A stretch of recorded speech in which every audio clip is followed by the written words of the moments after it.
Are you ready?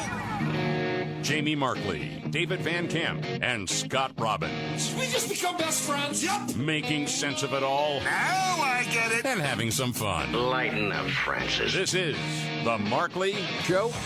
Jamie Markley, David Van Camp, Scott Robbins. A lot to go over this Monday.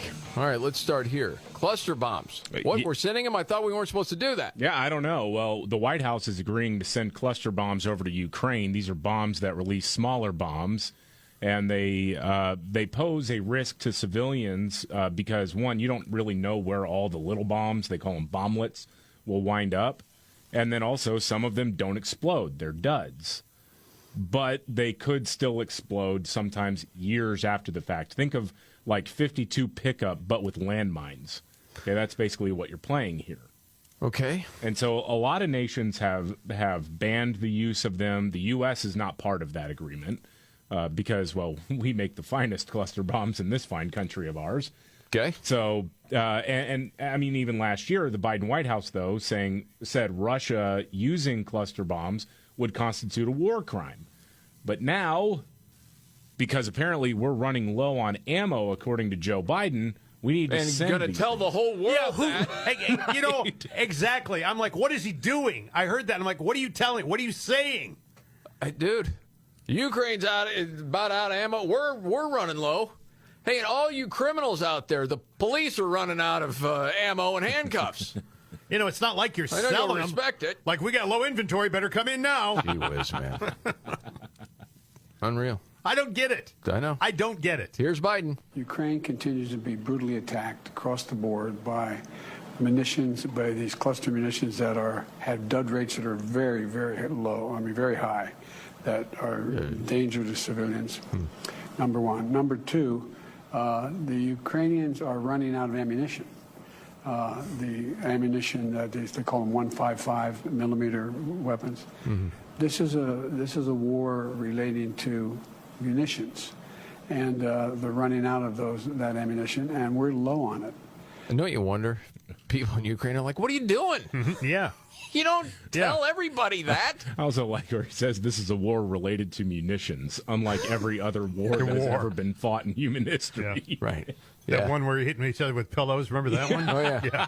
Jeez. Thanks, Joe, for the tutorial. Go ahead. And so what I finally did, I took the recommendation of the Defense Department to, not permanently, but to allow for, in this transition period where we get more 155 weapons, these shells for the Ukrainians, to provide them with something that has a very low dud rate. It's about I think it's 150, which is the least likely to be blowing, and it's not used in civilian areas. Okay. Gosh, dude. All right. Yep. Fit as a fiddle, mentally, physically. All right. So we'll see where all of this goes. It is interesting, especially after hearing, testimony from another person the other day that said, yeah, the Biden family's corrupt. Here's my story when it comes to this stuff. And it does have to do with either China or Ukraine, time and time again. Mm-hmm. We're talking about Ukraine again. And we're talking about China almost every day. Just another coincidence. Just another one. But more on that a little bit later. How about the cocaine caper with the White House? Is that story over now? Media done paying attention to that? I suppose so, because they've heard from law enforcement and people within the White House, well, there's no way to know who left the baggie in a fairly secured area in the White House. No way to know it, okay? So just move on. Don't worry about it. But so, yeah, they're still trying to crack the case of who brought a baggie of cocaine into the White House. And apparently, if you ask if it was Hunter Biden's, that's irresponsible. So the White House press secretary, Karine Jean-Pierre, was asked, and I quote, "Can you just say once and for all whether or not the cocaine belonged to the Biden family?" Simple enough, right? Okay. So we're not avoiding the question. That is not true. We've answered this question, litigated this question for the last 2 days exhaustively. There has been some irresponsible reporting about the family. Hold on a second. You never said it wasn't. Right. They've never explicitly said whether or not it was Hunter's or anybody else in the Biden family. It's irresponsible to ask, though. Okay? Mm-hmm. And so I got to call that out here. And I have been very clear. I was clear 2 days ago when talking about this over and over again as I was being asked a question. As you know, and media outlets reported this, the Biden family was not here. They were not here. They were at Camp David. They were not here Friday. They were not here Saturday. They were not here Sunday. What? They were there on Friday. They left on Friday. Yes. She's talking afternoon, maybe late into the evening. Yeah, and Hunter Biden's on the helicopter going, "Oh crap, where's my staff? Where's it?" They were not even here Monday. They came back on Tuesday. So to ask that question is actually incredibly irresponsible, and I'll just leave it there. She never answered the question, though. No. And it's not irresponsible. It's like, hey, we found an empty bottle of Southern Comfort and 6 dozen Big Mac boxes outside the Motley Crue tour bus. But it would be irresponsible to ask if they were left by Vince Neil. Right. Yes. Yeah. And it's too bad that Hunter doesn't have the Find My Cocaine app on his phone. That was just his stash for the plane ride, Right, yeah, exactly. That was probably a really brutal hour-and-a-half flight. Right, no kidding. But I also saw some of the reports from the different outlets saying, yeah, that's the thing. And in that area, not a lot of cameras there. What? Yeah. What are you talking about? That one goof on MSNBC, how did he frame that? Not an area that is highly trafficked, but wasn't necessarily covered by cameras all that well. It's an area that a decent amount of people had access to. It just makes that investigation a little bit difficult. So this could all end without necessarily anyone being named as the person who was responsible for bringing that bag of cocaine to the White House. Of course, that's how it's going to end. How is there not cameras there? What are you talking about? I don't know. I know. I'm like, wait a minute. So my front door has better surveillance coverage than an entry into a private entrance at the White House? Correct. That's what they want you to believe. No way. I don't buy believe it either. it. No. They know it's Hunter's. Come on. I mean, they should be able to say, no, he wasn't even in that particular part of the White House anytime on Friday, right, or anytime on Thursday, the last time he was around there. So it fell out of his pocket. Okay, who knows? But I don't think anybody that's reasonable is buying what they're trying to sell. No, right now. And it's possible you're leaving for a trip with your dad and the rest of your family, and you put it there because you don't want anybody to find it, and you'll pick it up when you get back. No, I think. Well, did they ever say? I don't remember them saying that they actually found it in a cubby or anything. They just found it in an area where there were cubbies that people could put their phones. Yeah, Didn't they find? I mean, it would also be reasonable to think somebody was, looking in their pockets for something else, and it fell out and then got kicked under something or was kind of out of sight. Yeah, I don't think anybody stashed it there to go pick it up later. I think they dropped it. Where I thought you were going with that, Scott, actually was to say, when Hunter, who could blame him? He was going to be around Jill all weekend. Right. He needed a little help to get him through. Man. An update on Larry Nassar. If you remember that name. Yeah, finally, some good news here. That guy got stabbed in prison. That's what I heard. Larry Nassar. What are the details? Yeah, the old gymnastics coach for the Olympics, and of course Michigan State University, who sexually assaulted multiple young girls under his care. He is serving basically the rest of his life in prison. He's going to be in prison, either state or federal. But apparently he was attacked yesterday at U.S. Penitentiary Coleman in Florida. One of the people said Nassar had been stabbed in the back and in the chest.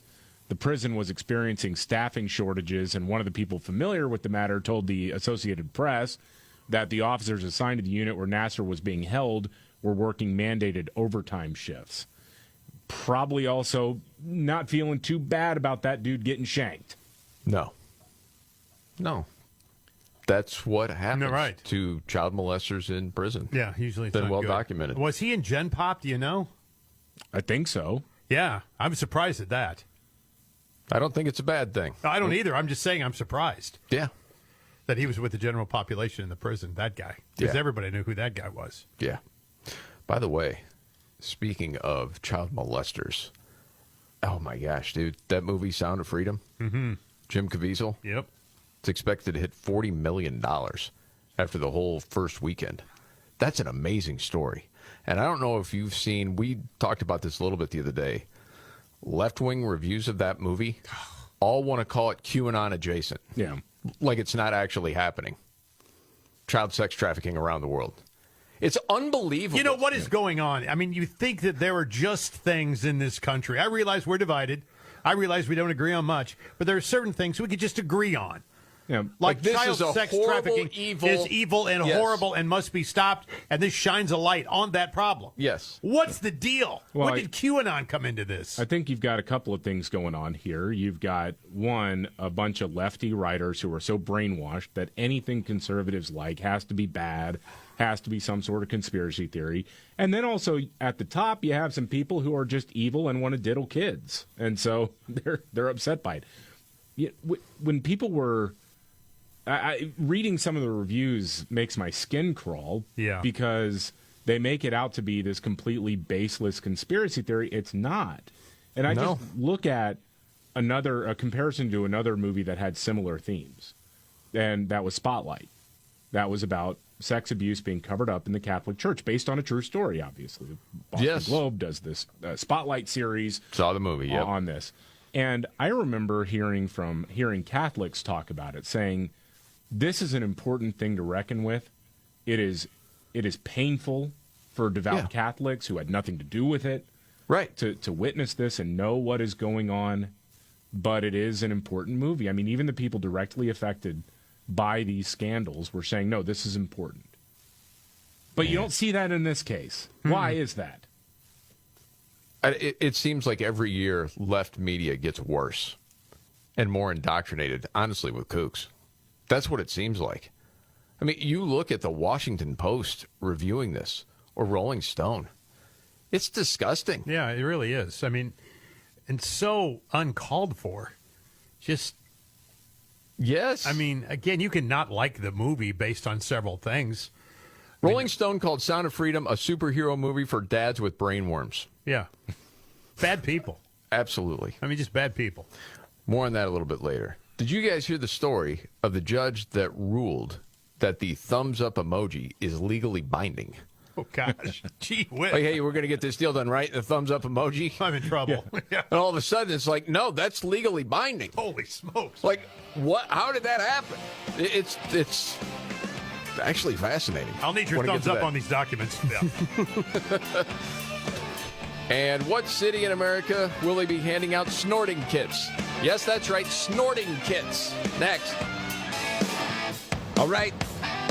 The Markley, Van Camp, and Robbins Show. I'm Jamie Markley, the Gen Xer. David Van Camp, the Millennial, the sexy boomer in the polka dots. Scott Robbins. Okay, so where are they handing out the snorting kits? Well, where else but Multnomah County? In Oregon. Snorting kits for drug users will soon be distributed in the city of Portland and its surrounding county as part of a harm reduction plan. Where do you buy snorting kits? Well, you buy them in part, I mean, seriously. Some of it the federal government provides. Walk into Walgreens. Yeah, could I see your snorting kits, please? Yeah, the Multnomah County Health Department announced the plan Friday and said it's going to expand available drug paraphernalia for users to adjust to alternative methods of fentanyl use beyond injection. You'll get a nice little packet of tin foil, some straws, and snorting kits. Even the idiot mayor of Portland, Ted Wheeler, said, "No, I don't like this. This is a bad idea. This is just encouraging drug use," which of course it is. Well, in a lot of places, they could at least pretend, we think this is really going to help, but it's been proven time and time again that these efforts don't help. They make it worse. Yeah. It's common sense. Wow. Sometimes, man, you see a headline and you're like, all right, you couldn't make that up. Is that the Babylon Bee or is that reality? No, Nope, that's real. That's actually reality. You know, not to be outdone, I don't know, I just happened to see the headline a little earlier, and that was 50 Cent. 50 saying, L.A.'s done. Oh, yeah. Yeah, I saw that. Because they're not going to keep people in jail anymore. No. I mean, what? You beat somebody up, you stole something. whatever it might be. It's just common assault. No, you're not going to stay in jail for that. Let him right out. Yeah. He's like, all right, LA's done. We've lost it. Of course, and in the story, you see all of the pictures. I mean, just an absolute nightmare. And more people moving out of California. It used to be they were moving out of California to go to Oregon. Well, it depends on what part of Oregon now you're talking about. Or Washington. I don't know. Interesting. Oh, I mentioned this court case that's pretty wild. And the thumbs up emoji is legally binding, at least in Canada. There was a disagreement between a farmer in Saskatchewan and a company that was trying to buy grain. So you go back to 2021. A buyer for the company sent a mass text to a bunch of farmers trying to buy around 100 tons. Farm named Chris Atcher called him back. They talked it through. Then the buyer texted Chris a message to please confirm the contract. Chris texted back, thumbs up emoji, but claims he hadn't even read the contract yet. He was just trying to let the guy know, yeah, got your text. Right, thumbs that's up. how I took it. I acknowledged it that way, too. Like, okay, I got it. I'll check it out, right? That's my how, understanding, yes. Okay. So the deal fell through when Chris didn't deliver the grain when he was supposed to. Yeah. So the company sued him. Chris's lawyer is arguing that emojis, they can mean different things. Yeah, oh yeah. So you're saying the thumbs up just meant, yeah, I've got this. Okay. I acknowledge I have it, I'm working on it, whatever, yes. Okay. And saying that should not be legally binding. But the judge called it a non-traditional and valid signature. So now Chris has to pay over $61,000 in damages. Holy smokes, man. Plus interest. Wow. And I'm thinking to myself, okay, it's a non-traditional and valid signature. Okay. I just found out earlier this morning, and I'm not going to gripe about this too long. The long story short is, and if you've listened to the show, you know, we've had different issues, each one of us, getting just prescriptions filled. Okay? A lot of Americans deal with this issue. So if you've been on a certain medication for a long time, you may have to have doctor's approval of that and a written letter so insurance will cover it, right? Mm-hmm. And then it expires without you knowing. You're like, why is this being held up? Well, we don't know there's an issue. And it takes a few days to figure it out. And then you're without the prescription for several days. And I found out, so I have to go sign a paper today? And I'm thinking, what do I have to sign it for? I've been on this for years. Yeah. What do you need my approval for? Can I give you a thumbs up freaking emoji so we can just get this thing rolling along? That's how you need to sign it. You need to just sign a thumbs up. Yeah. Made my mark. Maybe I will. And what, generics now are $360 a month? Who said this was a racket? Jeez. Wow, man. All right, got to get to a news update. And Disney World crowds are thin. Why? Next. The Markley, Van Camp, and Robbins Show. Thank you so much for being here. I'm Jamie Markley. That's David Van Camp. There's Scott Robbins. I love summertime. Mind you, vacations. Sometimes you had good memories of vacation as a kid. Oh, yeah. It's a cool thing.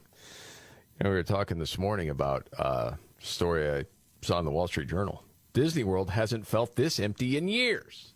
Like, oh, interesting. So I had heard that attendance at the old park was down. Subheadline says, shorter wait times for rides and more discount offers are signs of thinning crowds at the theme parks. Uh-oh. Yeah, why would you think that is? Well, Obviously, it's COVID and climate change. right, exactly. Everybody knows that. Right. They're saying in the story it's Disney's parks and some rival parks. So not just Disney, but Disney certainly. It's not as big a crowd as it used to be. And it says in the story, Disney execs have said they've expected weaker earnings from their U.S. parks this year. They're even offering hotel discounts around Christmas, which is typically a peak period. And, you know, part of this, too, is all the wokeness. Oh, sure. All over the place. And, you know, I mentioned it was, you know, a couple months ago or 6 weeks ago when the story was about the fairy godmother at the, what is it, Bippity Boppity Boutique. And it was the dude. Yeah. As the, I don't know, fairy godmother or apprentice. With the beard, yes. Yes. Mm-hmm. And that people were like, all right, that's it. I'm done. Mm-hmm. I'm not doing this anymore. I can't support that. And think some people in the family were like, did that really happen? I'm like, yeah. We talked about it. Maybe you should listen to the radio show. Anyway, so I sent along the story. I mean, it was covered at a lot of different places. One of the funniest lines was somebody that referred to the guy as Cinderfella. I'm sorry, man. That's the old Jerry Lewis character. Yeah. Yeah. I mean, yeah. But for the people that are going, they're like, well, yeah. Don't have to wait as long for the rides. They talked about the 4th of July. They thought it was going to be big, especially the park that has all the Star Wars stuff, and it was slow. Well, I mean, it costs thousands of dollars. You do have a bit of an economic downturn here. Yep. In spite of what the Biden administration wants to say, your dollar just hasn't been going as far as it used to. And then you see Disney inserting itself into all these different political arenas. And it's just, I can spend my money doing something else. I can take a cheaper vacation and not have to worry about being involved in this lunacy. Yes. Well, and they've raised the ticket prices within the last year or two. That's another issue. Admission prices and eliminating free amenities. And that also turns some people off. So a 2-day adult ticket now went from $255 to $285. Yeah. Yeah, that's pricey, man. Jeez. No doubt about it. Okay, want to get to the story about a protester, David, and you have audio of this? Yeah, there was a big trans pride rally in London. One of the speakers says normal folks should be worshiping trans people. Hold on a second. Yeah. What? Yes, because trans people are deities. Is this a joke? No. Okay, roll it. Here we go. For most of recorded history and in most cultures throughout the world, gender variant people have been revered and respected for our beauty, our holiness, what? Our artistry, our resplendence, our capacity to heal, and our role as divine intermediaries into sacred knowledge and unseen worlds and truth. What is this? Some religion with some Harry Potter thrown in? Some sort of magical sorcery nonsense? I'm assuming this was a transgender person speaking. So she has the secrets. And our role as divine intermediaries into sacred knowledge and unseen worlds and truth. Unseen world and truth, sacred knowledge. They could see it. You can't. Yeah, before the surgery, she was, hey there, how you doing? I'm going to take over. Well, there's another person there who was a trans person who was yelling about kill the TERFs, the trans exclusionary radical feminists, women who actually haven't completely lost their minds, in other words. And the cops are now investigating this person. And, well, this is an individual who spent years in prison for a kidnapping and attempted murder, who is now leading or helping to lead a trans pride parade. Do you want to know how this person decided to do surgery on himself? Oh, gosh. When he was in prison, he cut off the boys and ate them. Oh man. This is not a divine being. This is a very sick individual. Oh, man. Boy, oh boy, Wow. I've got a decision to make right in this moment. Do I ask the question that's coming to mind, or do I just blow right by all this? Mm-hmm. Okay, I'm going to ask it. Oh, no.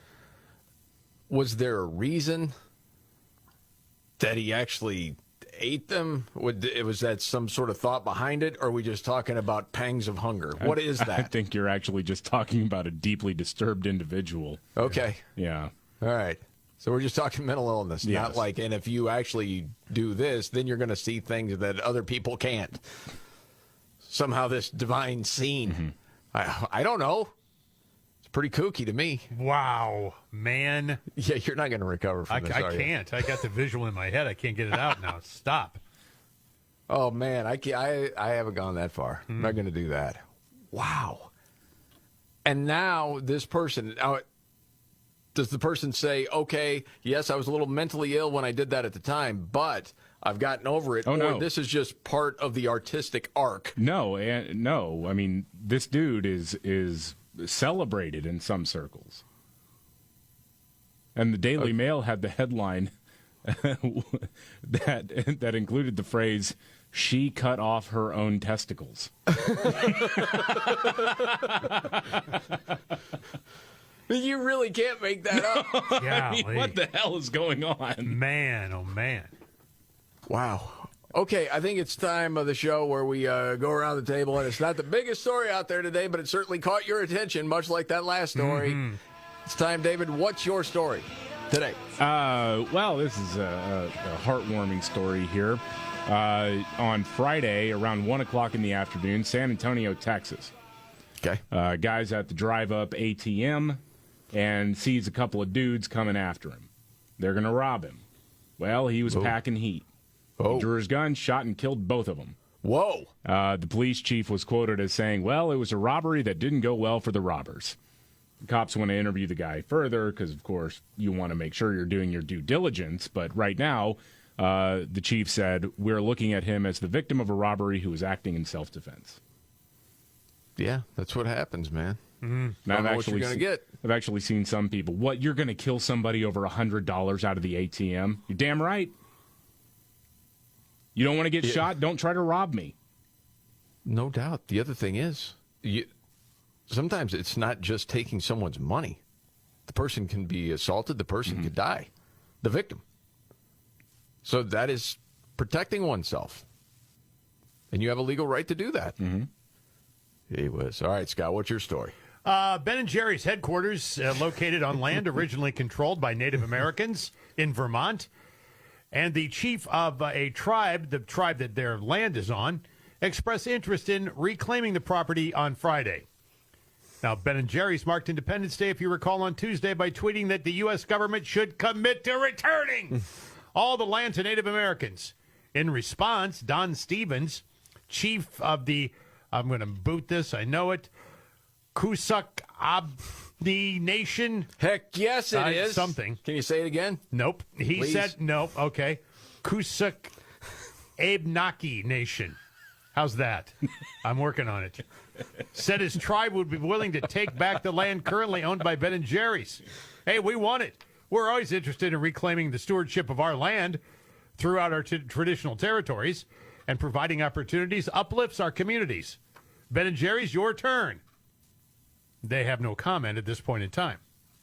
I bet they don't. Give your land back, but not our land. Nope, we're keeping our land. How do you like that? I love that. Yeah. Hey, man, if you're going to make a tweet like that, make sure that your closet is bare before you open that door. Yeah. These guys. For my story, I saw this at the Federalist, and this is a case challenging North Dakota's 13 extra election days. And this case is about helping bring confidence back to elections nationwide. Because in the title of the piece is, why has Election Day turned into election month? This has a lot of people frustrated. Mm-hmm. Seems like every election, why does it take all week? It didn't used to. Right. And you are manually counting votes. Mm-hmm. Doesn't seem to make sense. So it's interesting, this group that filed the federal lawsuit in North Dakota said there's no certain election that we're trying to overturn or anything like that. It's that we need to bring some sanity back. So this isn't about a stolen election, but we have to stop the new normal of Election Day dragging on and on, because Americans don't learn the results for days and sometimes weeks or over a month. And then it goes into the examples of what we went through last election season. And so then you ask the question, why has Election Day turned into election month? Well, because of, mail-in voting. And then, and you've got it until this time, and then these votes are going to be counted later, and they're saying, no, it all needs to be counted on Election Day. Who would be against that? I know you have an answer, David. People who want to cheat. Right. Doesn't it seem that way? Why would you have a problem with that? Yeah. Everybody knows. And if it's a mail-in sort of thing and your state is, we're going to allow the mail-in, well, it has to be postmarked so you get it by Tuesday. Mm-hmm. Life is full of deadlines. We live by deadlines. Yeah. All the time. All the time. Yes. Yeah. So I think this is great. We'll see if it goes anywhere. I know people on the left are going to be fighting it, but then you ask the question, well, exactly why is that? Why would you be fighting that? I don't have an answer for that. I know. Okay. Got a lot to get to. Oh, man, a rubber glove baked into an Egg McMuffin? Tasty. Really? Yeah. Okay. And then Ron DeSantis. Critics are out. What does he say? Straight ahead. The Markley, Van Camp, and Robbins Show. Jamie Markley, David Van Camp, Scott Robbins. Ron DeSantis, dead in the water. Well, What? The campaign's over. Yeah, right. yeah, I don't know. Seen that in a lot of places. Yeah, I mean, he hasn't seen much of a bump in support nationwide, or at least in the GOP primary. In the early polling, Politico put out a piece claiming that his campaign was suffering from a failure to launch. And I don't know what they really expected. I mean, certainly everybody in that campaign would like to have him polling better, but we haven't even had one debate yet. It's, that's what they're talking about a lot. So DeSantis was interviewed by Fox News' Maria Bartiromo, who asked about this whole thing. Okay. My re-election in Florida, we had the greatest victory that any Republican governor candidate in the history of the state had. And yet a few months before the election, I had media saying that somehow my re-election campaign was stalling, that we weren't doing anything. And so we're doing what it takes to win. It's not a national primary. That's not how these things are going. It's really on the ground in those key states. You got to have the organization. You got to do it. So that's what we focused on. But this is not something that, I ever expected to just snap fingers and all of a sudden, you win 7 months before anyone happens. You got to earn it and you got to work. And it requires a lot of toil and tears and sweat. And we're going to do that. Yeah, you read in a lot of different places. There's a massive ground game they have. Yeah. And a lot of money. Yeah. Oh, yeah. They haven't spent a lot of yet. And I mean, the other thing I think is when you're looking at national polling, when they say it doesn't mean anything, I tend to believe that because it's state by state. Yeah, I mean, it's the same thing as the presidential election as well. The national polling only gives you a very broad view of maybe kind of sort of what's going on, but you look state by state by state. I don't know. I mean, we'll have to wait and see what happens, what comes out of this. But, I think he's right to kind of dismiss it as being way too early. Yeah, I mean, if you're 6 months from now and you're still trailing that far, you got issues. Yeah. But there's a whole lot of time. And I think the Trumpster did get the old bump from being indicted. Yeah. Well, I think we got to figure out where that thing's going, too. What do you mean by that? I mean, if he's convicted of something between now and then. I think they're just going to keep dragging it out, aren't they? That's what it seems like. I know that we've been told that a speedy trial is imminent, like a month away. But I'd be shocked if they actually went to trial next month. I would, too. Yeah, we'll see what happens with all that. Be very interesting. I mentioned someone found a rubber glove in their Egg McMuffin. So when you hear that, do you believe it right away without hearing anything else? Or do you think it's someone's looking to get paid? Well, they're trying to please the customer. Somebody asked for a rubber glove in their Egg McMuffin, and, they're just here to help. They didn't ask for it is the thing, Scott. Oh, wrong order. This woman in Australia found pieces of a rubber glove baked into the Egg McMuffin. So she says, took a photo of it. And you can see it in there. It's a piece of greenish blue rubber. Oh, boy. In plastic in there. So the weird part, it was baked into the muffin itself. And they get those pre-made. So maybe it happened at the factory? Maybe. There's a one-handed McMuffin maker somewhere. No reports of a fingernail in there. Oh, gosh dang it. I knew that'd get you.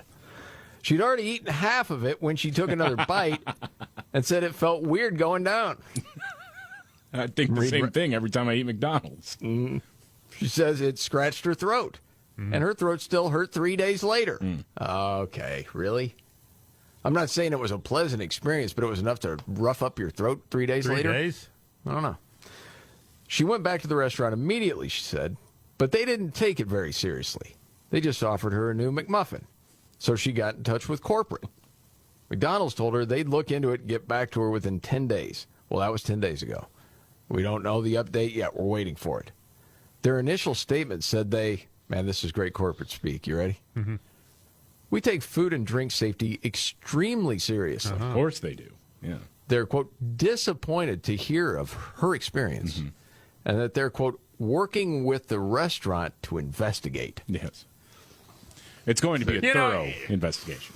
Yes. There either was a rubber glove in there or not. Yeah. I mean, this takes 20 seconds. Investigate. I hate that word. 3 months later, we still don't know. Well, not for sure. It's like the cocaine in the White House. Yeah. What are we investigating? It was found in there. You have There it cameras. is. What do you We mean? had cameras everywhere. Easy. This is the Markley, Van Camp, and Robbins Show. Are you ready? Jamie Markley, David Van Camp, and Scott Robbins. We just become best friends. Yep. Making sense of it all Now I get it. and having some fun. Lighten up, Francis. This is the Markley, Van Camp, and Robbins Show.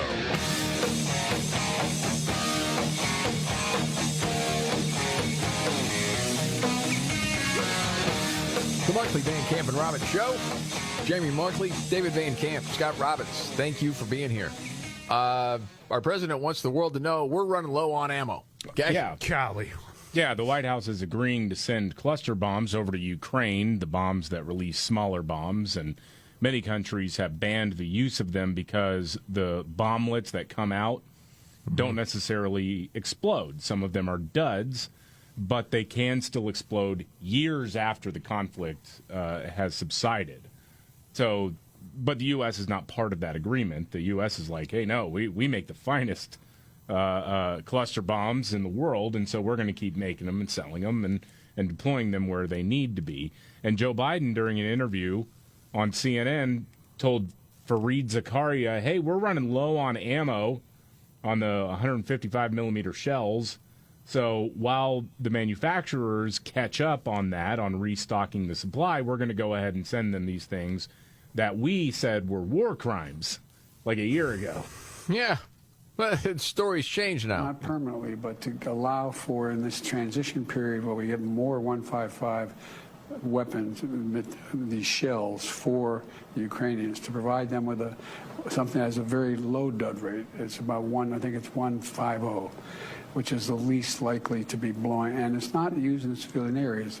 Hold We're on a trying to get second. through those trenches. You okay, Scott? You look sick to your stomach. No, I'm just drifting. 155, 150. That's what I hear. Yes. Just 15150. Emissions and Not speaking strongly. duds. And, Yes. those duds are duds, and I know what a dud is.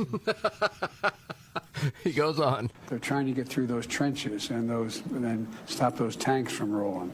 And so, but it was not an easy decision, and we're not signatories to that agreement, but it took me a while to be convinced to do it. But the main thing is they either have the weapons to stop the Russians now keep them from stopping the Ukrainian offensive through these areas, or they don't. Okay. Listening to Joe Biden speak is kind of like trying to listen to your favorite song, but the CD is scratched, and so it keeps skipping around. Mm-hmm. Yeah, or it's like that song came on the radio, but you're just drifting out. Yeah. Where you have a really clean signal, and it's like, no, dang it. No, I want it. No. It's like girls, girls, oh, there's something in a Sunday. Yeah, and it's that weakness too. Yes. Yeah. Well, in fairness, he lost his baggie of cocaine. That's true. The go juice is the go juice is gone. Uh-oh. Okay. Is it Hunter's? Is it Joe's? It's irresponsible to even ask that question about the cocaine we've been told. Right. Yes. Meanwhile, there's a big movie at the box office. Surprise hit for a lot of people. Okay, and what we're hearing now depends on who reviews it. Well, yeah, this movie about child sex trafficking, it's real, but it just goes too far. Yeah, it's very weird. CNN is not the only one, but that's the clip that we're about to hear. A lot of liberal media outlets and movie reviewers are panicked about this newly released film, The Sound of Freedom, which is based on a true story of a dude going after child sex traffickers around the world. Yes. Apparently, this is Scott all. and I saw it last week. Yeah, we did. I mean, Yeah. I'm not going to tell you it's fun to watch. No. But when people say, you know what, I think every parent needs to see this movie, or everybody should see this movie, I understand where they're coming from. because this is a much bigger issue than anybody really knows. Right. And apparently, though, talking about it is QAnon. It's a connection to this conspiracy theory thing online. CNN's Abby Phillip interviewed a dude who is obsessed with QAnon. He's made a little career out of it. His name is Mike Rothschild. Okay. He has a podcast about QAnon, and they are just panicked by this movie. Okay, roll it. The Sound of Freedom does focus on a real issue of sex trafficking. But that theme, it's sort of like that kernel of truth that feeds the QAnon conspiracy theory. Tell us how those two things work together. Sure. And the most durable and the most believable conspiracy theories are not entirely false. There's something in them that is true and the rest of it is false. But the believers point to the one true thing and they say, oh, you don't believe that this particular thing is true. In terms of child trafficking, we know trafficking is real. We know it has real victims. No one is denying that. But these films are created out of moral panics. They're created out of bogus statistics. They're created out of fear. And with something like Sound of Freedom, it's specific. What bogus statistics? Yeah. Did he ever name it in the interview? No, you would think if this was obviously some like QAnon crankery, right, that was going out there, you would be able to identify, here's what it got wrong, here's what it got wrong, here's what it got wrong. But they don't do that. They just speak in general terms. They do it all the time. And they never actually get down to the business of talking about it. And I'm sorry, but anytime you say, yeah, I mean, child sex trafficking is real and it's bad, but whatever follows that, you should just keep to yourself. Right? It's like talking about fentanyl deaths in America. Well, there's a lot of fear, that's out there, and, people are talking about, yes, because they don't want their kids to take a pill and die, moron. Look at the numbers. It's out there. Wow. Okay, this goes on. And with something like Sound of Freedom, it specifically is looking at QAnon concepts of these child trafficking rings that are run by the high-level elites and only people like Tim Ballard and only people like Jim Caviezel, and by extension, only people like the ticket buyer can help bring these trafficking rings down. So there's... Isn't that what happened? Yeah. Yeah. I mean, and the thing is, he says, oh, yeah, there's this conspiracy theory that a lot of wealthy people make a lot of money selling children. That's true. It's not. It's absolutely true. It's not people with no means who are kidnapping and selling kids. And it's not people with no means who are buying these children. It actually is happening. A lot of rich people are interested in people that are underage, as far as getting their sexual delights from them. Ever heard of Jeffrey Epstein, you moron? Right. Holy smokes, man. It goes on. Down. So there's a very participatory element. You're not just going to see a movie, you're just killing 2 hours on a hot day. You are helping bring down these pedophile rings and save children. Yeah, you want to be basically armed with the knowledge first of what's going on. Mm-hmm. When we went to the movie last week, Scott, were you thinking, man, this is going to be a laugh riot? Or this is going to be action-packed and fun? No, I was warned ahead of time. Right, you knew. I knew what we were dealing with. I knew the subject matter, and I knew it was pretty intense, and I knew it was not the feel-good hit of the summer. Of course, I did. Yes, but we've all seen a lot of movies like that. Yeah. So Schindler's List. I mean, I know it's no fun to watch or whatever. It's true, but it goes too far. Yeah. I mean, my goodness, man. Well, and what do you specifically mean by too far? The whole thing. By I think showing David is the right. adaptation of what is really happening to children across this country? Is that what you're talking about? It's almost like people on the left are saying, okay, yeah, this might be real, but don't let it change your politics. Right. Yeah. I think a lot of it has to do with Angel Films, too. But, it's this Christian-based. Oh, sure. Yeah. I just don't understand why there is so much pushback outside of that, outside of the brainworms that, oh my gosh, this conservative pundit liked the movie, and so therefore I have to hate it. That's what it comes down to. I think. Yes. You know what, man? I want to make sure that I give the right place credit. I think it was Variety that had a review, and I think there were some criticisms in the review of the movie, but overall saying, but this is a real thing. And at least my takeaway was, and it's a good thing that people are getting to know what kind of evil is in this world when it comes to child sex trafficking, because it's out there. That seemed fair enough to me. But, man, you're right with some of these. It's like, why are you protesting so much? Yeah, it's weird. It is very strange. Okay, moving on. Some people, David, would say this is Karine Jean-Pierre, the narcissist we know her to be, on full display. Yes. White House Press Secretary Karine Jean-Pierre says she's doing a great job of speaking for the president, and she recognizes her historic role in it. This was on C-SPAN. Okay, roll it. I've grown from the first time I was at the podium on my day one as White House Press Secretary to now, to today, getting off the podium over a year in. And so I just want to continue to do that, continue to grow, continue to continue to make sure I am communicating effectively. And I want to say one last thing. This is my favorite part, by the way. This is when it gets really good. And I want to say one last thing. It is truly an honor and a privilege to be where I am. It is truly an honor and privilege to be speaking for this president because of everything that I have gone through and everything that I represent. It's an honor to speak about this president.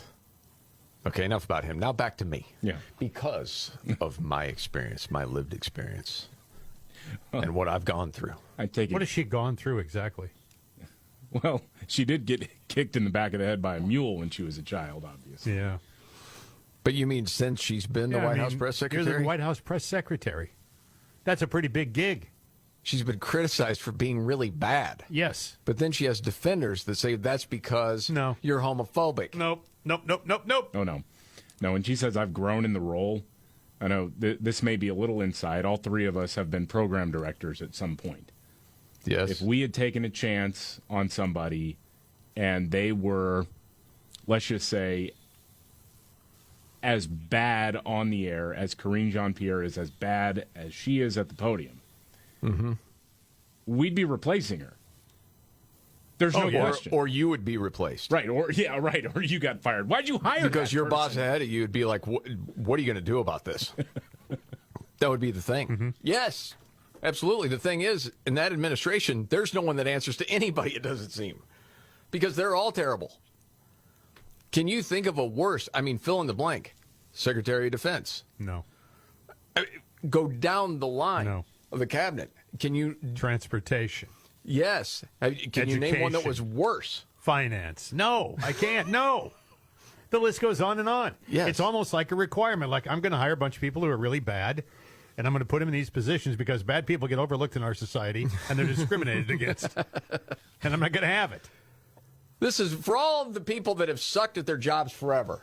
This is an ode to them. We're going to put these people in their gigs. Yeah. Meanwhile, there's a new Miss Netherlands. This Miss Netherlands is different from any Miss Netherlands that we've had before. It's a man, baby. Well, yeah, that's pretty much the difference. Yes, we'll be getting to that story coming up in a few. Jeez, man. They're not replacing women. The person identifies as a woman. Even though they have a penis, they are. Yeah, I know. That's the deal. All right, so we'll get to that and a news update next. The Markley, Van Camp, and Robbins Show. Jamie Markley, David Van Camp, Scott Robbins. Scott, sorry to interrupt your watching of The View. I just heard that clip. What's the clip? Well, it's Anna Navarro, and she was talking about people in New Hampshire saying, don't say gay. And she lives in Florida, of course. And she was on The View. Well, it wasn't me in New Hampshire screaming, we say gay. Though I wish I would have. I try to do it every time I'm anywhere near Ron DeSantis or any of his people. Okay, enough. I go around like a dog in Florida with my head outside of my car. We say gay! We say gay! We say gay! Oh, the SEALs love it, yeah. Okay. Well, there was never anything in the bill that said, don't say gay. No. Yeah, well, she's got to defend her peeps, though. You know, she has a lot of drag queen friends because her clothes fit those dudes. Ouch, that's sick. That's a sick burn right there. Okay. That's a sick burn. Well, you mentioned Miss Netherlands is a dude. Mm-hmm. Yes, Ricky Cole, 22-year-old man, beat out 9 women. And some people are not happy. Well, you can understand. Yeah, well, yeah. There was a Dutch commentator, Eva Vardenbroek, said a man just won Miss Netherlands 2023. Considering the fact we live in a post-truth world, I wasn't even expecting anything else. It's all so predictable and unoriginal at this point. Yeah. Yes. And some people were putting the winner's picture next to the runner-up, who's an actual woman, and it is striking the difference. Oh, yeah. Yeah, I agree. I saw it. It's insanity, man. This dude looks like a caricature of a woman. Yes, well said. I mean, it's kind of painful to look at. Yes. But I think, from what I understand, there were judges that felt so much pressure. Oh, sure. That the mob was going to come after him if they didn't vote for the dude. That's just so weak. It's so disappointing. Yeah. But that's where we're at.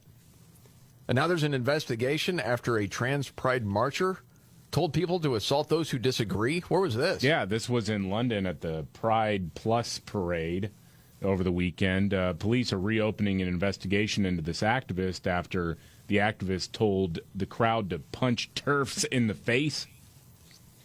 Okay. The Daily Mail Online headline said, the police review trans pride speech made by convicted attempted murderer turned campaigner who cut off her own testicles while serving 30 years in jail.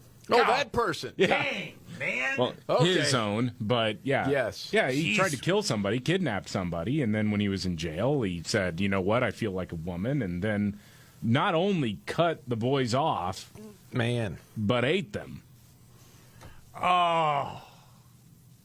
And that person... Yeah, there's no other reason that... I've already asked the question before. Like, was there something that was going to give this person magical powers if they did it, or they're just that twisted in the mind, that mentally ill? I mean... I reckon it tastes pretty good to me. All right, that's not really necessary. He's heard of Rocky Mountain oysters. Well, how do you do that? Like a YouTube how-to? Well, I think it involves a knife and an incredible strength of will. I'm going to switch gears here. There's a new trend out there. It doesn't affect you, Scott. It doesn't affect me. It might affect David. Cutting off the boys and eating them? Or Gen Xers. No, it's dumping rich friends because they're too expensive to hang out with. That's been going on for a long time. It is, yeah. They say it's really at the forefront now because there are a lot of, especially Gen Z, that are just poor. Mm-hmm. So they got friends that got some money and they want to go do fun things. And the people who don't have money is like, I'm going in debt just trying to keep up with you. And so instead of just having a conversation, they ghost them. Well, whole lot of guts there, huh? Yeah. Just say, I can't afford it. That's it. This is the Markley, Van Camp, and Robbins show. All right, biggest story of the day, David. There are a couple. The biggest story of the day to me is that even though they said the use of cluster bombs would constitute a war crime, the Biden administration is on board with sending cluster bombs to Ukraine. It's like desperate to make a difference in this war somehow. Oh, I think it's desperate to sell. Yeah. I mean, the whole low on munitions argument that the president has made, and we've talked about this before, it comes across as a sales pitch to me. I mean, you got people at the Pentagon who have buddies in the manufacturing side of things who are saying, hey, we'd really see an opportunity to really boost up our supply. And they said, well, yeah, we got to make sure that the supply is there. You know what? And there's audio about this that's really interesting. We'll get to that and a news update next. I'm Jamie Markley, the Gen Xer. David Van Camp, the Millennial. The Sexy Boomer. Scott Robbins. Okay, where do you want to start? With Karine Jean-Pierre? Oh, sure. The White House press secretary, Karine Jean-Pierre, was on MSNBC to talk about recent Supreme Court decisions. Notably for her, because this directly affects her, she said that the race-based college admissions ruling was unconstitutional. Excuse me? Yeah, you know how the Supreme Court said that it was unconstitutional to make race a priority in determining who gets into what school, the whole affirmative action thing. Well, she says that's a constitutional right that people have to be admitted into certain spaces based on the color of their skin. Wow, that's an interesting take. Okay, explain, please. What we saw last week, affirmative action, again, taking away important constitutional rights that have been in place for a long time. Let's not forget the president was, when he was a senator, he was the chair of the Judiciary Committee. He is an expert on this. He understands how this works. A lot of these, unprecedented decisions that this SCOTUS has made, they have been held up in the past by Republicans, by Democrats, right? And so there's so much changes that have happened in the past year, and it is, unheard of. But he understands this. He gets this. That's what she's saying, right? That's why he wanted to support Barack Obama so much, to be the first black president that we ever had. Remember when he first talked about Barack? He was amazed by him. Oh, and you got the first sort of mainstream African American who is articulate and bright and clean and a nice-looking guy. I mean, that's a storybook, man. Articulate, bright. It's a storybook, unheard of. Yeah. Who ever heard of an articulate, bright, and clean black guy, according to Joe Biden? Oh, my gosh. That doesn't age well, does it? That one is still shocking every time you play it. It really is. It really is. It's a story, but you couldn't write it. Look at him, huh? This sounds like the senator from North Carolina in 1958, doesn't it? Well, yeah, I mean, even in the early 2000s, I mean, before the whole wokeness thing really exploded, I know we were, that was sort of the introduction to it, the whole political correctness. I mean, that's even shocking by those standards. It really is. It really is. It's like there's never been a well-spoken, clean African-American before. No. What? Joe. Another thing that strikes me every time you play that is the sound and cadence of the sentence he just said. Yeah. It's not mumbling and, it's none of that stuff. Yeah. Actually sounds like there's some coherence there. Yes. Yeah, but it's amazing, man. He has a stutter now. But there's, I don't. Compare and contrast, man. That's all you got to do. I was wondering about this, really. Okay. Is there any actual documentation that he ever actually had a stutter? Because I've seen the reports, but I don't see the documentation. But remember, one of the stories that he told, and he's told it several times, is that he knew he was over it, or one of the ways that he was able to get over his stutter was giving a commencement address or giving a speech at his graduation, his high school graduation. Mm-hmm. But that never happened. He never gave that speech. There was only one student speaker who spoke then, and it was the valedictorian, which was not Joe Biden. Something else he's lied about. So I'm wondering, over and over again. This guy has lied about so many things. Has he lied for years about ever having a stutter? That's a great question. I mean, I do have a clip of Biden from 1989. This has been making the rounds because of the whole cocaine found at the White House. And it's well documented. His son, Hunter, the drug addict. Yeah. Recovering, they say. Yeah, well. But, I mean, back in 89, he was talking about you have to hold drug users accountable. You know why? Well, he explains. In line with what the president is calling for, we have to hold every drug user accountable. Because if there were no drug users, there would be no appetite for drugs, and there'd be no market for them. Doesn't sound like the same person. No, it doesn't at all. Not at all. And I understand. Well, you go back that far, yeah, who's going to sound the same? That's, close to 35 years ago. But to your point about the stuttering, David, there's nothing there. Yeah. Yeah. And so many speeches you go back to. He needs like backup singers. Like Elton John can't hit the high notes anymore, but the backup singers can. To help him through sentences? Yeah, just go through sentences, yeah.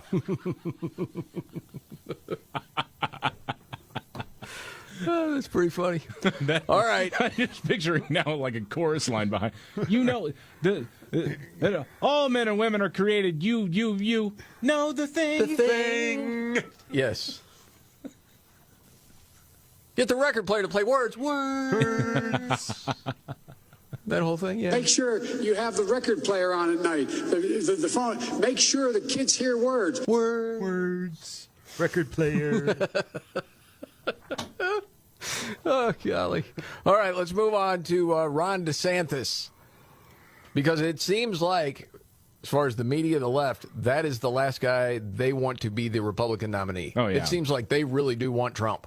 Yeah. Yeah, and it's being pushed out there gleefully that he has not really had a lot of momentum in the polling against Donald Trump. I mean, it's been pretty static, and in fact, Trump has gone up, especially after the indictments came down, because everybody knows what garbage it is. Yeah. That he's been indicted. So Politico rolled out a piece claiming that his campaign was suffering from a failure to launch, that DeSantis, some of his allies are worried that he hasn't made a big enough dent so far. He was interviewed by Fox News' Maria Bartiromo, and she asked about this. Okay. What happened? Oh, Maria, these are narratives. The media does not want me to be the nominee. I think that's very, very clear. Why? Because they know I'll beat Biden. But even more importantly, they know I will actually deliver on all these things. We will stop the invasion at the border. We'll take on the drug cartels. We'll curtail the administrative state. We'll get spending under control. We'll do all the things that they don't want to see done. And so they're going to continue doing the type of narrative. I can tell you, Hold we on just a understand second. this is Just to go back to the original question as far as the failure to launch. I don't even remember when he announced. Did he get a bump at all? A little bit, but not much. Okay. Wasn't a surprise. No. Everyone knew he was running, and he kept waiting till May, and it was kind of late when it actually happened. Okay. We understand this is a state-by-state process. We've had incredible support in the early states, building an organization, signing up the key people that you need to be able to compete in a place like Iowa. We just launched our Mamas movement. My wife was in Iowa with Governor Kim Reynolds launching that. Parents, and particularly moms, I think are going to be the secret weapon, both in this primary and in the general election. Nobody has been a better champion for those folks than me. I think that's a great point. I've hammered that for a while.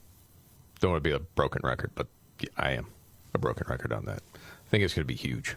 Yeah, you've said that for a while now. Yeah. Well, you start to feel some undercurrent out there, too, you know? How like, so? Well, like moms were pushing back, saying, no, enough. Oh, just like woke agendas and stuff like that. I'm not talking about the Chardonnay Mafia either. Yeah, just moms, the Casey DeSantis Garden variety types, moms just were like, hey, what's going on here? You know, a little bit later in the show, I can get to a piece of audio where the hacks over at MSNBC were taking her to task for going out and campaigning. Of course they were. I don't know if you heard it yet. Oh, you'll love it. Yeah, it's something. So are you buying what he's selling there, David? A little DeSantis? bit. I will say, and I know people are going to start throwing things at me for this, there were a couple of times throughout that interview when he was specifically asked about this where he was coming across a tad as Jeb-esque. Like, this is a marathon, not a sprint, blah, blah, blah. And I understand all of those things, but, I mean, Jeb was supposed to run the table, basically, and then he didn't. That being said, if you wanted to defend DeSantis, you could say, well, Trump was polling way behind Jeb this time in 2016 and then really started taking off once he got more media exposure, and then the debates really got his profile out there. I mean, listen, dude, if you're watching somebody and you're getting some sort of vibe like, oh, boy, this feels Jeb-ish, I don't think it's wrong to bring it up. What? He just coined a new Jeb-ish, yeah. verb. Yeah. It's very Jeb-esque. Jeb-ish. Jeb-ish. Hey, man, stop acting so Jeb-ish. I mean, I guess the counter to that is to say, you know, even as governor of Florida, DeSantis, he put it out there. I mean, he really went after the whole woke ideology thing in a way we hadn't seen. And he really did go out against the grain on COVID, opening stuff, all of that. So, I mean, I think he's got a little bit of goodwill in the bank for that. But, yeah, you don't want to come off as Jeb-ish. No. Jeb-ish. No. Real quick, the GOP meeting in Michigan led to an assault. What's that about? Dude, oh my gosh, this is hilarious. Okay, so apparently there had been some bad blood between two guys in the state Republican Party. Okay. So as the story goes, this is in Clare, Michigan on Saturday. Right. Republican lawmakers outside of the state party committee meeting got into a scuffle. We'll just say that. Wayne County Republican James Chapman and Clare County Republican Chair Mark DeYoung both did an interview with the Detroit News about this altercation. DeYoung, by the way, he was calling from an emergency room after the fight. So among the details of this battle were the fact that it began with a hallway Pledge of Allegiance and a doorknob wriggle. And then apparently one of the guys tried to go into the room and kicked DeYoung right in the boys as soon as he opened the door. Holy smokes. So DeYoung is saying, yeah, this guy, James Chapman, is waiting outside. I open up the door, and he kicks me in the sack. Whoa. Well, then... Listen, I'm one of those guys that's like, hey, man, there's no rules to fighting. No. These are also politicians. Yeah. That's like last resort, isn't it? Yeah. Like, if you're getting beat to a pulp, I got nothing left. Okay, I'm going to go for it. DeYoung said he had suffered a broken rib as well. Chapman, though, meanwhile, says that DeYoung had said, I'll kick your butt, and swung at him. And he goes, that's when I kicked him in the boys. Wow. Okay. So he was retaliating. That's apparently... Well, we're still sorting out some of the details here as to what is going on. DeYoung says he will be pressing charges here. But apparently, I mean, like, they grappled. They actually, like, at one point, Chapman took DeYoung by the legs and knocked him over. Holy cow. And Chapman said, when you see me taking my glasses off, I'm ready to rock. You know, the thing is, and I don't mean this as an insult at all. I want to be clear. But, you know, we always hear about the stereotypical Florida man. Mm-hmm. Michigan man is 10 times crazier than Florida man. If I had to choose, I have to get into a fist fight with somebody. I would pick Florida man every day of the week over Michigan man. I get what you're saying. I'm not saying I agree 100%, but that has great influence, your argument. Yes. Well, it's a challenge for Florida men now. Right. Well, they're burlier and they survive harsher winters. They are ready to rock. And if you get down to an actual fight, and then who's meaner? Yeah. Buddies I've had from Michigan, yeah, I'd give them the tip of the cap on that one. Yeah. Now, there are no rules here. There are no rules. What? There's a church leader somewhere saying the Lord's Prayer is problematic. Yeah, an archbishop in the Church of England said the opening of the Lord's Prayer is considered problematic to some because, well, it refers to God as our Father. What's wrong with that? Apparently because of the patriarchy. Archbishop of York, Stephen Cottrell, told the General Synod, that's the legislating and ruling body of the Church of England, that referring to God as Father might be offensive, saying, quote, I know the word father is problematic for those whose experience of earthly fathers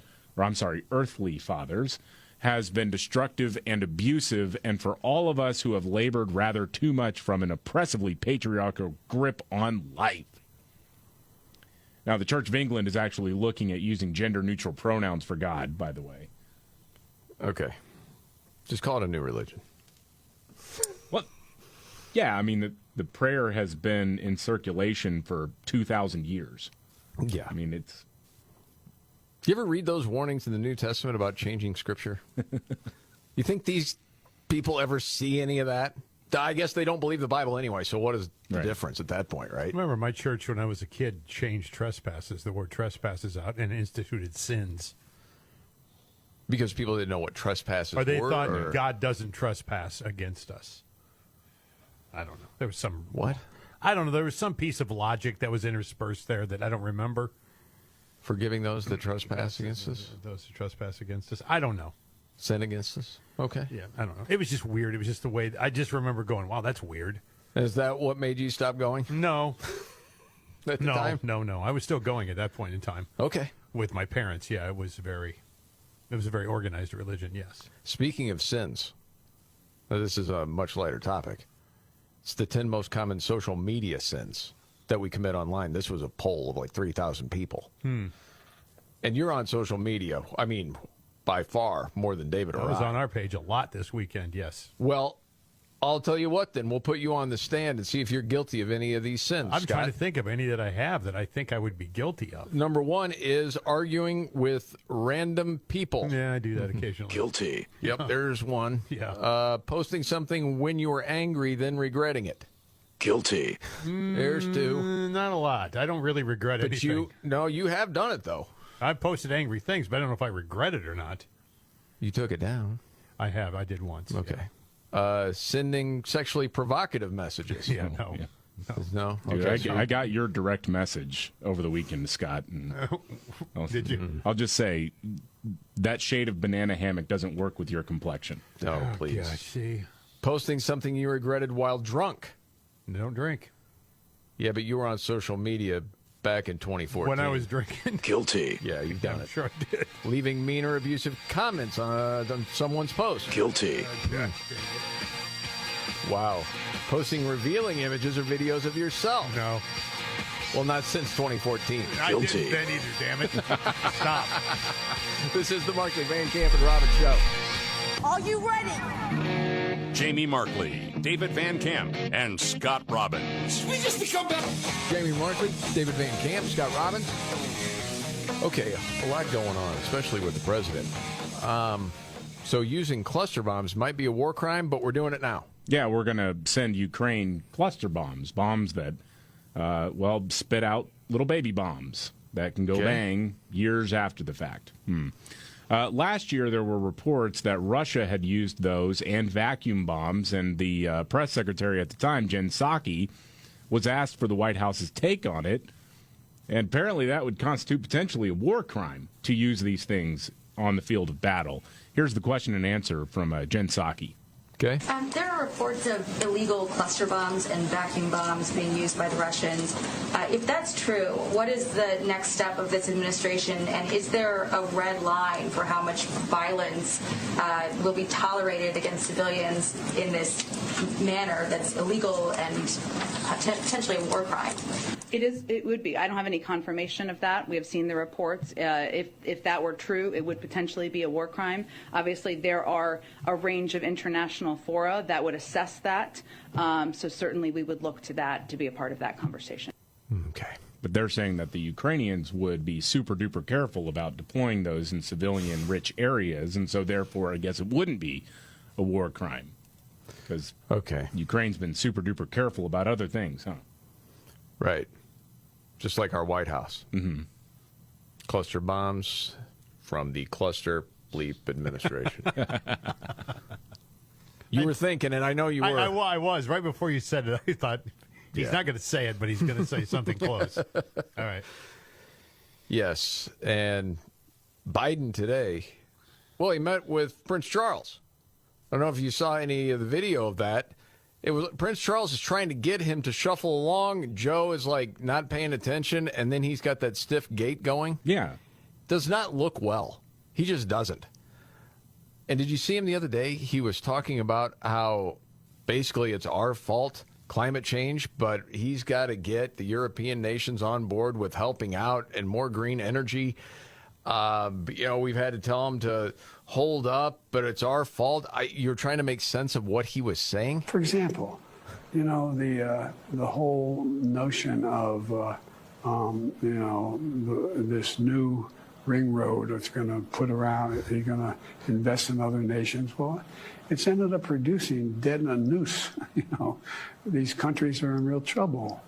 But it requires us to be more responsible. The West, I've been pushing very hard to get our European colleagues to invest in infrastructure in Africa, in South America, to generate the kind of growth that they should have and could have, because we're the ones that caused the environmental problems. We clear-cut everything.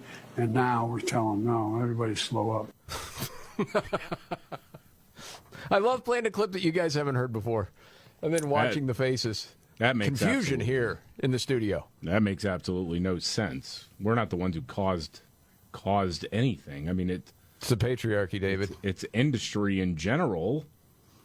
What's a ring road? Well, if you did the work, you'd know. But you haven't. He said ring road, didn't he? Ring row? Or ringworm. What was it? I don't know. Ring road. I don't know. It was like right at the start, he went ring road. Something ring road. Yeah, I'm not sure. It's the name of the street he used to live on back when he was corn pop and he were smacking each other around. I don't know. Did you see, by the way, one more thing on Biden, and then we'll get to some other stuff. This New York Magazine puff piece about Joe Biden? Oh, yeah. From the Intelligencer, except it paints him out to be kind of mean. Oh, yeah. It's really interesting how this goes because foul mouth there too. Yeah, the story is, he's just kind of like this loving sort of grandpa figure, loves his ice cream and all of that. And once a week he has lunch with the vice president. That was a tradition that he had when he was Obama's vice president to go over photos and everything that had happened in the last week. Although now with Kamala, that's not happening as often as it did before. I heard about that, yeah. And they're not quite sure. Is that because Joe doesn't want to see her as much or she plans other things? We're not quite sure. But this other part where he's often difficult to deal with when it comes to his advisors because he will curse. Let's talk plain English here. What was the other thing he said? How the bleep do you not know that? Talking about policy, things like that. It's really interesting. And that's what I would imagine that he would be like when you've ever heard him sort of off camera. He has colorful language. I mean, that's certainly not a surprise to me that he would talk like that. And it also talks about his discomfort in the White House and his desire to spend more time in Delaware. Well, yeah, they don't have to keep track of visitors then. I so guess. Then his screw-up son can bring cocaine into Camp David or into their private home, and no one's going to make an issue out of it. But it's also been brought up, he has spent more time on vacation than any modern president. He's in Delaware a lot, as it is already. Yes, he is, sir. It's really something. So, yeah. Well, I think the screaming at people part, it's very interesting because we had all this big conversation about toxic work environments and whatnot. Oh, yeah. Joe Biden made a big deal out of saying, hey, if you disrespect somebody who works in this White House, you're going to go. You're going to be fired. Oh, that's right. I forgot about that. But then he does it. And I think also you got to think about sundowning. That what happens with a lot of dementia patients at a certain time of day, they're tired and they're confused, and then they lash out at other people. Yeah, it does say short fuse and an obsession with details. An obsession with details. Okay. Yeah. Funny, isn't it? By the way, speaking of Kamala, before we move off of the two of them, I guess, did you hear her laughing at something again that's just not funny? Talking about her husband? It's her defense mechanism. That's what she does. The first, second husband or whatever, and then she just laughs. Okay. She can't stop doing this. The second gentleman of the United States, my husband, Doug Emhoff, and he's the first second gentleman of the United States. Why is that funny? I don't know. In your version of hell, Scott, it sounds like this. Yeah, 24/7. I'm in a little 8x10 place. No windows, and this is the soundtrack. It's always open mic night with Kamala Harris in your personal hell. Golly. Talking about the economy, there are a lot of Americans. Well, Chuck Todd said this. Sleepy Eyes Chuck Todd, meet the press. The country's not feeling it because Joe Biden and the whole crew is out praising Bidenomics and how it's working. It's actually working. Bidenomics is working. It is actually working. You see that in a jobs report. Yeah, that's Karine Jean-Pierre. But Sleepy Eyes Chuck says something different. The American public is not feeling it. Just 34% of Americans approve of Biden's handling of the economy in a recent AP poll that was released at the end of June. And only 20% of voters believe the nation is on the right track, though voters have not felt good about the direction of the country for over a decade. And Biden is trying to persuade voters that the economy is better than they think it is. That's a tough trick, man. Yeah. And for him to actually admit that, I thought was something. Yeah, because it didn't get back to why they think that. Because it isn't. No. And I mean, it's not like they just popped into their head like that's what they think. I mean, they think that for a good reason. So he has the California rep on, Barbara Lee. Oh, yeah. Okay, this isn't... Just listen to how this goes. Are you running on Bidenomics, or do you understand why so many voters aren't feeling the benefits? The cost of living, of course, in California is extremely high. The affordability crisis is high. We have record job growth, but yet job growth and wages have not kept up with the cost of living. And what I'm talking about with voters and with people throughout the state is, first of all, in the Golden State of California, we have at least 20 million people who are living one paycheck away from poverty. Yeah. And so we've got to make sure that we reduce the cost of housing. We have a huge unsheltered population. We have to make sure that we... Notice that.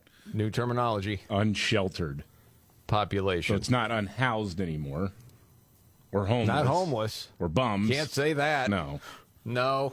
Yeah. Provide for child care for women especially who want to get back into the workforce. Yeah. And we have to make sure that we fight for a living wage for everyone here in California, because people cannot afford to continue to live here because the cost of living is so high. So you're saying you're not running on Bidenomics?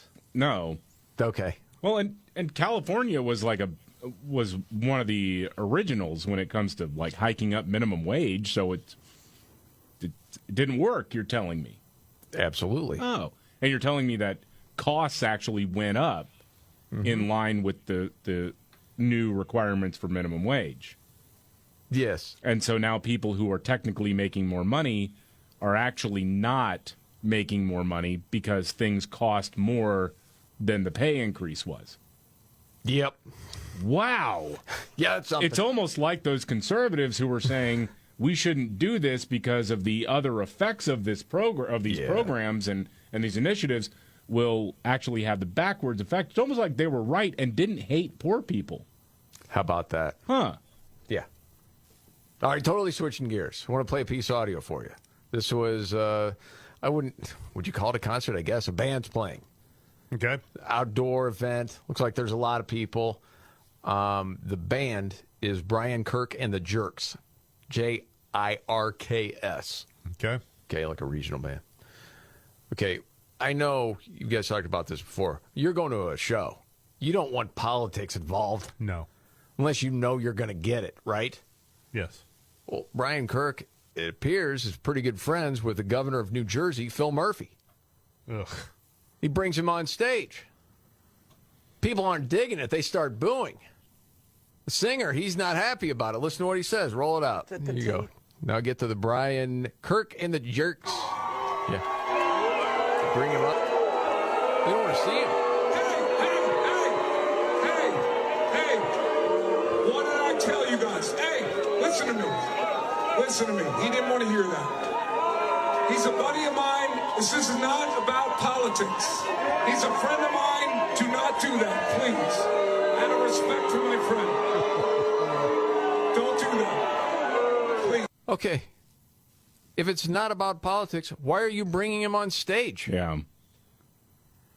It's absolutely about politics. Well, you He's talk about the governor. misreading the room, though. Do you think these people like him? How do you think they're going to react? They hate him. Yeah. Yeah, the owner of the venue is like, hey, that guy shut me down. Yes. Yes. Did you? By the way, did you happen to hear the Rob Manfred last night during the Major League Baseball draft? No. First walked out of the stage, boo! Place was Sure. nuts, man. Man, they booed the hell out of him. Yes. I'm like, when are these guys going to stop? Well, that's the draft. Yeah, I know. That I understand. This is a show. I get it. I'm coming there for music, not the goof nut governor And of he the is state. a goof nut, too. Yes, he is. He's a bad guy. Hey, what did I tell you? He's a friend of mine. This isn't about politics. No, man, do you know what your gig is right now? Read the room, though. Know who No your doubt. audience is. Gee whiz. Yeah, I'm with you on that. All right, much more to get to, including media going after Ron DeSantis' wife. Next. The Markley, Van Camp, and Robbins Show. Jamie Markley, David Van Camp, Scott Robbins. So Ron DeSantis' wife, Casey, started Mamas for DeSantis, trying to reach women voters that are concerned about issues involving their kids. Yep. A lot of people thought that's good strategy on the part of DeSantis. Not so much with some of the hacks at MSNBC. Oh, please. So I want to play this because Here we I want to go. get the reaction from both you guys because I think this would be fun. I just happened to see this clip. The incredibly masculine Jonathan Capehart was hosting, along with Tara Setmeyer. She is a former GOP communications director. and then former Florida Congressman and former Republican David Jolly. Mm-hmm. So what you're going to hear is Jolly first before you hear Capehart talking about Casey DeSantis. Roll it. Yeah, Jonathan, look, Casey DeSantis is a fairly compelling political figure in Florida and now nationally. For many, she's the brighter side to Florida's angry governor. For others, she's become America's Karen. And I think that's the ultimate disconnect here with a campaign that needs to embrace more constituencies to get to the White House. Look, she is a more effective messenger than Ron DeSantis, but if all she is doing is amplifying the wrong message, she's actually clarifying Ron DeSantis's weaknesses. And so this ideology, the DeSantis doctrine, if you will, that our culture wars are the most pressing moments, and we are going to invent these culture wars to terrify voters, that's simply not a message that resonates. So, hold on a second. Okay. So for voters that are moms that have kids, what they're being taught in school is not a pressing issue? No, and apparently it was made up. It's absolutely not made up. We've seen it all over the place. Did this guy pay attention to Virginia at all over the last couple of years? Apparently not. Maybe that's why he's out of politics. And just another hack on MSNBC. So hacky. Yeah, it's so... Yes. I got to write a piece about how awful Casey DeSantis is. And so calling her, America's Karen or whatever? Yeah. Okay, I don't know if you heard any of the background. You had the Capehart guy. He's snickering. Was that what that was? Such a burn. Yeah, now listen. Just play it out. as I like to say, it doesn't matter if it's presented in heels or boots. The DeSantis doctrine's a losing one. We're going to learn that the more Casey DeSantis gets out there. Tara, I think David's beaten you in terms of taking my breath away during a segment. But real quickly, because I do want to move on to Mike Pence for a hot second. America's Karen, David Jolly. Well, I called her. Oh, it took his breath away. Jeez. What a weak man. Okay, all right. Who's the hacky lady? Go ahead. You know, Serena Waterford wannabe needs to cut it out. We see you. So there's all kinds of names. Do we have a Handmaid's Tale reference, David? No, maybe. I guess I don't know. Yeah, that's what that These is. Are just there's all kinds of names for her. She needs to stop trying to measure the great drapes in the White House and think that she's some kind of Jackie O reincarnate. I mean, Casey DeSantis. Keep an eye on her, though. She's a wily figure. Sexism on full display there. Yeah, I was just going to say that. Wow. Yeah. They're nervous. I'm literally shaking right now because I've never heard something that hateful towards women on television before. Oh, it's unsafe. It's violence. Mm-hmm. That is willing. It is violence. Are you willing to go so far as to say that it took your breath away? It did take my breath away, yes. It's hateful. Who talks like that? Who watches that? I know, who talks like that? This is the Markley, Van Camp, and Robbins show. All right, David, biggest story of the day. The biggest story of it. Sorry, I just saw something that kind of blew my mind. Took my breath away, you could say. What is it? That turfism actually upholds patriarchy. Yes! By gatekeeping femininity. I'm sorry. I just got distracted. I need to not have that stuff on my computer while we're talking. Whoa, buddy. All right, biggest story. Let's lean into that. So the trans ideology needs to be protected from the turfs. Yeah. Is that the piece? That's the piece. I think we're going to have to dive into that. Yeah. Okay. That could be fun. All right. And we'll get to the biggest story of the day, and we'll get to the Scott Robbins top 3 stories of the day, the trifecta. All coming up right here. The Markley, Van Camp, and Robbins show. Jamie Markley, David Van Camp, Scott Robbins. News update, David Van Camp. Maybe senility is contagious, and we're learning about this from the White House. Oh. So you got a spokesman for the State Department, Matthew Miller is his name, giving a briefing, updating people about, sending weaponry to Ukraine in order to beat back Russia. Mm-hmm. He took a little spin on the whoopsie-go-round, was very Biden-esque, you could say. Here. We believe the war has been a strategic failure for Ukraine. The Secretary spoke to this in a speech he gave in Helsinki last month, I believe it was. What's that? I'm sorry, a strategic failure for Ukraine. Thank you for the correction. Which is, I need more than one correction today. A strategic. This is the first time at the podium for a week. I'm apparently a little rusty. He was trying to say strategic failure for Russia, obviously. Mm-hmm. Honestly, the first time he said it, I'm like, wow, I'm surprised they're actually admitting that. Yeah. All the press jumps in. Do you mean Russia there, Matt? Huh? Yes, I mean Ukraine. I mean... It was like he took some of that Jim Carrey liar, liar juice. Yes, it's been a strategic failure for Ukraine.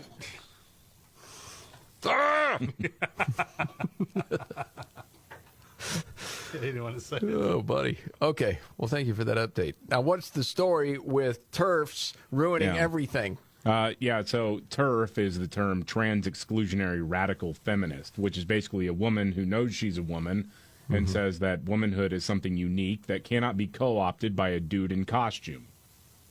Yes. And the trans ideologues freaking hate that term. They hate the TERFs.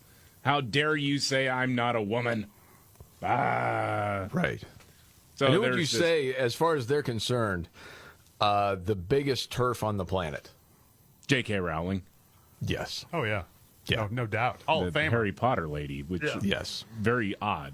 But, yeah, she had the audacity to just say, no, being a woman is a unique thing. If you're trans, that's great. And she says, yeah, I support trans people, blah, blah, blah. But being That a woman... wasn't good enough. No, being a woman is a unique experience that cannot just be replicated by a confused man. Or imagined, yeah. That's a fact. Sorry that That's hurt a your fact. feelings, but Yes. that's the truth. a fact. Yep. There's a commentator, far left-wing commentator, Emma Vigeland. I'm not sure if I'm pronouncing that right, or Vigeland, or whatever. Okay. Commentator with the Young Turks, a far left podcast, does some other work elsewhere. Oh, I heard about this, yeah. Says, quote, TERFism actually upholds patriarchy by gatekeeping femininity, insisting that the boundaries of womanhood are drawn by sexual and or reproductive organs. By reinforcing existing gender binaries, TERFs lock women into the male gaze, whether for baby making or mere sexualization. Oh, my gosh. You know, we talked about it on Friday, Jamie. There is an ancient tomb that was found in Spain, like a little more than a day, well, maybe about 15 years ago or so. And they assumed that the person who was buried in the tomb was a man because of very ornate things that were left behind in there. And they just thought, well, you know, the culture probably would have been supporting a man, probably wouldn't have given that kind of designation to a woman. But then they went and investigated the chompers, right? They scraped tooth enamel and determined that actually this 5,000-year-old corpse was a woman. So you're telling me that's not just trapping somebody in the male gaze. There is actually something that is unique about womanhood, something that's unique about manhood that isn't a costume. Yes. It can be actually derived and asserted by something like tooth enamel 5,000 years from now. Right. They'll be able to say that's a man or that's a woman. And that's not going to change. That's the reality. And you can say it as nice as you want, or you can say, sorry, you're always going to be a dude. Either way, the reality doesn't change. No. It is what it is. They won't have it. All right. Are you ready for your big three? Yeah, Scott? let's go. Okay, Let's do it. trifecta time. Roll it out. Are you ready? 1, 2, buckle my shoe on. It's the 3 most important news stories of the day. I hit the trifecta. Well, at least according to Scott Robbins. It's the trifecta on the Markley, Van Camp, and Robbins Show. Every day about this time, Scott Robbins trifecta hits top 3 stories of the day, helped by his hero. I'm Casey Kasem. Hey, buddy. Have a good weekend. Yes. Okay, I didn't see you. I'm ready. Door's always 3. open, never shows up. I don't know. Number 3. Number 3, most Americans say their pets are like children. Yeah, Pew Research Center just conducted an analysis to learn more about how we Americans view our pets. They surveyed 5,073 people. That's a big sample size. 2,963 pet owners. Everyone who took part in the survey is a member of the Center's American Trends Panel, whatever that means. It's an online survey thing, I guess they do. Most Americans, 62%, own a pet, including about a third who have more than one. And nearly all pet owners, 97%, say their pets are a part of their family, according to the research. About half of them not only consider their pets to be part of their family, but say they're as big a part of the family as humans. Some of them say we prefer our dogs and cats to people. To that, I would say there are times I do agree with that, yes. Yes. Honestly, man, I was surprised you were here today. I thought you were taking the day off. Why? I had heard it was National Kitten Day. I thought maybe you wanted to take the day off because you're a cat person. I got no kittens, though. But still, just because you are. Yeah, right. I mean, have two you've cats. always liked multiples. animals to a degree, but since Yes. your heart attacks, you've gone. I mean, softened the edges a little bit. Yes. Well, you were big. Your dog was part of the family. Yes, but not treated the same as a human. No. Let's not get too crazy. Well, I don't know. Some people would say mine are treated like humans, but I just don't know got a if I'd message agree from with a that or buddy not. of mine. Is like, your boy Robbins is posting about his cats again on your Facebook page. I didn't post about my cats on our Facebook page. That's what I was told. Oh, well, I posted about cats, but not about my cat. I'm thinking I have an option. David and I could run it, or you can post cat stuff on the Facebook page, and I choose to let that just roll. You can post whatever you want on the Facebook page. I don't care. Generally, I do. I just... I don't think it was about your cats. It was about cats in general. No, it was about cats in general, yes. There was one about cats Yes. in general, yes. Yes. Yes. Very manly. Okay. We're getting closer and closer to number one. Just suck. You just suck. All right. 2. Yeah. Number 2, New York City hotline. You're telling me you got 0 calls. Yeah, if you're in New York and you're looking for a new job, there's one opportunity you might want to check out, particularly if you're seeking a lower stress environment. You'll have plenty of free time to catch up on reading, correspondence. Being a big city government job, they pay pretty well. We're talking about the position as an operator for the city's involuntary hospitalization hotline, where people, particularly police officers, but everybody can call to report homeless people who may be experiencing mental health issues and seek guidance on what to do.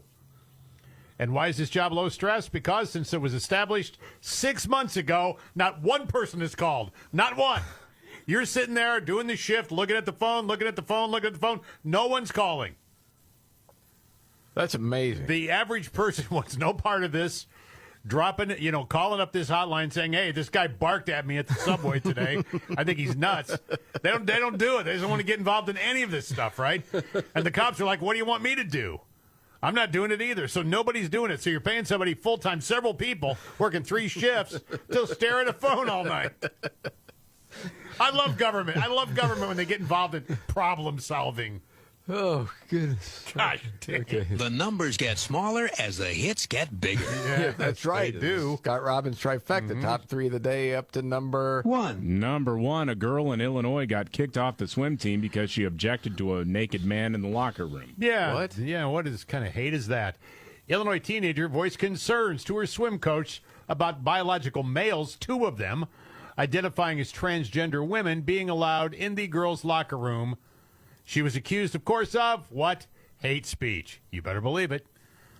Last April, 16-year-old Abigail Wheeler, a swimmer in the Springfield YMCA Spy swim team, entered the girls' locker room.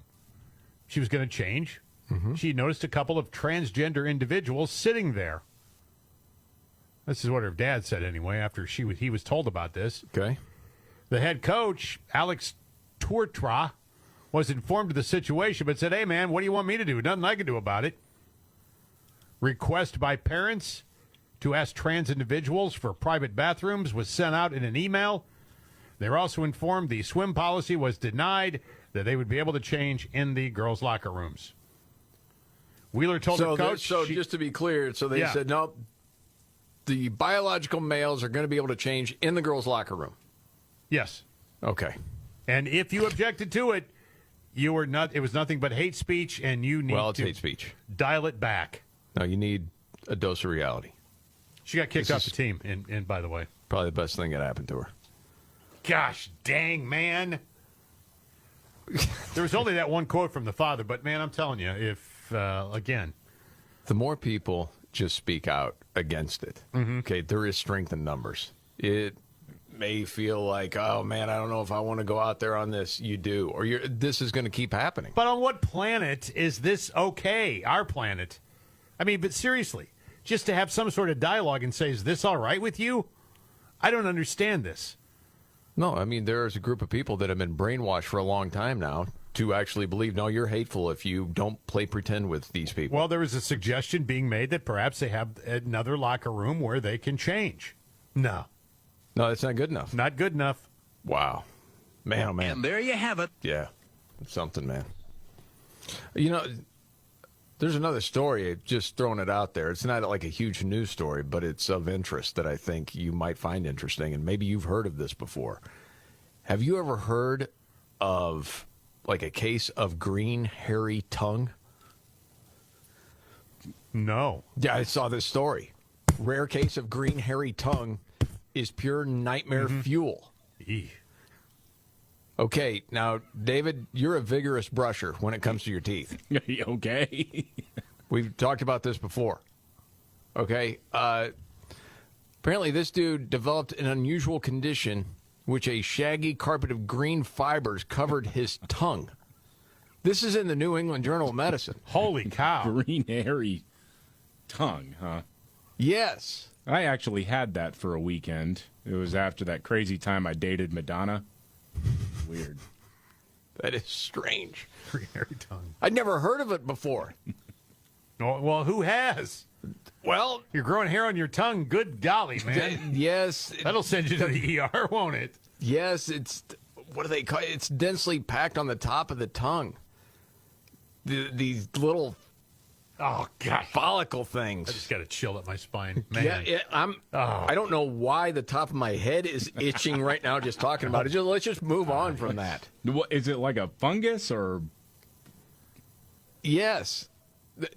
Experts don't know how this whole process begins, but there are clear patterns and associations in those who develop the condition. Hairy tongue most often shows up in men and is associated with older age, smoking, alcohol use, excessive coffee or black tea consumption, poor oral hygiene, certain cancers, and a use of certain medications. You need a ground screw?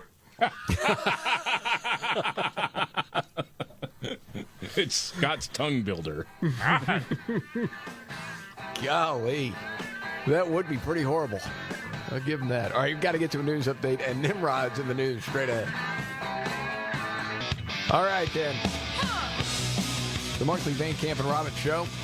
Jamie Markley, David Van Camp, Scott Robbins. News update, David Van Camp. I'm sorry, what did you say? 38% of students at Brown University don't identify as straight? Just saw that headline. Yes, that is correct.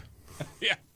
Crazy. Well, in fairness, they keep adding numbers and letters to the whole thing to where it's like, well, if I prefer brunettes over blondes, I'm some member of the alphabet mafia. Yeah, just put me in the plus group so I can fit in with the cool kids. Right. I mean, that's... Yeah. Keep adding colors and stripes to that stupid flag. Oh, yeah. Where it's like, now we're going to need a separate flag for epileptics who are affected by that flag. This is just, if you didn't believe it's a social contagion, you should now. Mm-hmm. No doubt about it. Okay. Did you have anything else? Because I got some Nimrods. No, that's it. That's all I had. Sorry, that was took my head out of the game there. Right. Yeah, 38%. Sure, I'm sure that's true. Okay, let's go with Nimrod. When the going gets tough, Damn it, this is too hard. the dumb get dumber. All right, Dean. It's Nimrod's in the news on the Markley, Van Camp, and Robbins Show. I love the poorly educated. All right. Nimrod's in the news. Well, we start. A little tip of the cap to my friends in Quincy, Illinois. There's a little caper going on there. Oh, yeah? Yeah. Happened at 3:30 in the morning this last Thursday. Cops posted the security footage to see if anyone could ID the furry felon. The furry felon? What are we talking about? Mm-hmm. Well, the video is black and white. It looks like the pink bunny costume from A Christmas Story. Oh, jeez. It's like this pajama-style sort of outfit where the head is a hoodie. And it looks like, from the size, it's probably a man, but it's also kind of hard to tell. No clear shot of their face. They rummaged through some drawers in the back and grabbed two big canisters at this laundromat. possibly filled with quarters. And it seemed like they knew where to look there on inside jobs, or what they're thinking. But they're looking for this person right now. Very interesting. Meanwhile, 3 TSA agents in Miami were arrested for what? Stealing stuff from passengers during security screenings. I think about this all the time. I do. What, the stealing to go stuff. through your stuff and then steal it? Steal something, Yeah. And then a better note, I guess, if you've bought A&W root beer in the last 7 years, you could get a cool $5 coming your way. Dang. Because they just lost a class action lawsuit because they said, yeah, we use real vanilla in the root beer. Yeah. And it was proven, no, you don't. Oh, boy. It's a synthetic substitute. Can't do that. So they got caught. And that is somebody's crowning achievement in life. Yeah, proving that root beer doesn't have real vanilla in it. Yeah. Can you imagine when that test came back? Just as I suspected. And that's Nimrod's in the news.